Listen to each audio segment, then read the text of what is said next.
लेकर कांग्रेस नेता कपिल सिब्बल ने भाजपा पर हमला बुलाया है। उन्होंने आरोप लगाया कि भाजपा के राम नाम पर वोट मांगती है और उसी के नाम पर लोगों को गुमराह की। देखिए, अयोध्या में जो भगवान राम के चढ़ावे का चोरी हुआ है, ये पूरी बीजेपी के चेहरा को उजागर कर दिया, कलंकित कर दिया लोगों ने। अब जो राम भक्त हैं, जो सनातन को मानने वाले हैं, सच्चे सनातनी हैं, वो तो जवाब मांग रहे हैं कि अब इन लोगों ने मंदिर को भी नहीं छोड़ा। तो ठीक ही कह रहे हैं कपिल सिब्बल जी। भारत और जापान ने संयुक्त बयान में आतंकवाद के खिलाफ मजबूत सहयोग दोहराया। दोनों देशों ने सीमा पार आतंकवाद की निंदा करते हुए वैश्विक सुरक्षा और शांति के लिए मिलकर काम करने पर सहमति जताई।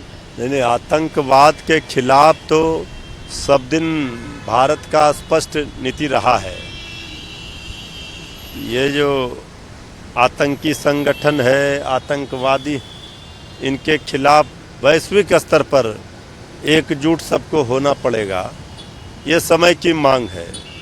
इससे भारत शांति का पक्षधर रहा है।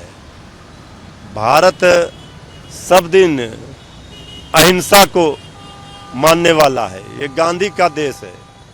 इस पर पहल होनी चाहिए, मजबूती से पहल होनी चाहिए। टीएमसी सांसद अभिषेक बनर्जी ने एसटीएफ और सीआईडी पर पूछताछ के दौरान प्रताड़ना का आरोप लगाया है। सर, विपक्ष के नेताओं को पूछताछ के दौरान जिस तरह से एजेंसियों के द्वारा वहाँ प्रताड़ित किया जाता है, ये अत्यंत ही दुर्भाग्यपूर्ण है। सत्ता आती जाती रहती है, सत्ता का नशा उचित नहीं है। ये नहीं समझना चाहिए कि आजीवन बीजेपी रहेगी। जो भी जांच है, सब लोग जब जांच के लिए तैयार हैं, माननीय सांसद हैं, किसी पार्टी के नेता हैं, आप इस तरह से उन्हें टॉर्चर करेंगे, परेशान करेंगे, ये लोकतंत्र के लिए सही नहीं है। राबड़ी देवी जी को नोटिस दिया गया भवन निर्माण विभाग के द्वारा, उन्होंने खाली कर दिया है आवास, क्या देखते हैं? देखिए, आवास और सुरक्षा बल का कोई मोह नहीं है। जो जनता के दिलों में राज करता है लोकतंत्र में, वही नेता है। तो ये सरकार ने जो हरकत किया, ये ओछी सियासत है, इसके अलावा कुछ नहीं है। और इतने सीनियर लीडर को, बिहार की प्रथम महिला मुख्यमंत्री रही, संयुक्त बिहार की, विपक्ष की नेता हैं विधान परिषद में, उनके साथ इस तरह का व्यवहार, आदरणीय लालू प्रसाद जी के परिवार के साथ इस तरह का व्यवहार कहीं से भी उचित नहीं। बांकीपुर सीट से उपचुनाव होना है, तारीखों का ऐलान हो गया है, कैसे देखते हैं? एक तरफ भाजपा है, दूसरी तरफ भाई ये तो पार्टी, अब चुनाव आयोग ने तारीखों का ऐलान कर दिया। बांकीपुर सीट कई मायनों में महत्वपूर्ण है। बीजेपी के राष्ट्रीय अध्यक्ष श्री नितिन नवीन जी का खाली किया हुआ सीट है।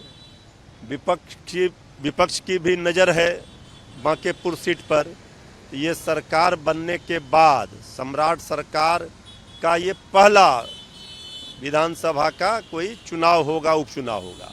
अभी एक विधान परिषद का उपचुनाव हुआ तो राष्ट्रीय जनता दल के उम्मीदवार जीते। बांकीपुर में भी पूरी जोर ताकत के साथ चुनाव विपक्ष लड़ेगा और जनता का समर्थन हासिल करेगा, जीत मिलेगी। एक अंतिम सवाल लेंगे। बिहार के मुख्यमंत्री सम्राट चौधरी ने अपने मंत्रियों और अधिकारियों को साफ संदेश दिया है कि भ्रष्टाचार में लिप्त पाए जाएंगे तो सीधा बेऊर जेल जाएंगे। नहीं, देखिए, ये तो होना ही चाहिए। भ्रष्टाचार पर, अपराध पर, ये सब पर नियंत्रण सरकार को करना है तो कठोर कदम उठाने पड़ेंगे। नहीं तो 21 वर्षों से तो सरकार एनडीए की है। भ्रष्टाचार पर और अपराध पर, कानून व्यवस्था पर कितना एनडीए के लोग ज्ञान देते हैं, लेकिन धरातल पर क्या है? लूट मची हुई है, अपराधियों का तांडव है। तो कथनी करनी में अंतर नहीं होना चाहिए, इसका पालन हो, सरजमी पर ये धरातल पर उतरे, ये सुनिश्चित करना चाहिए।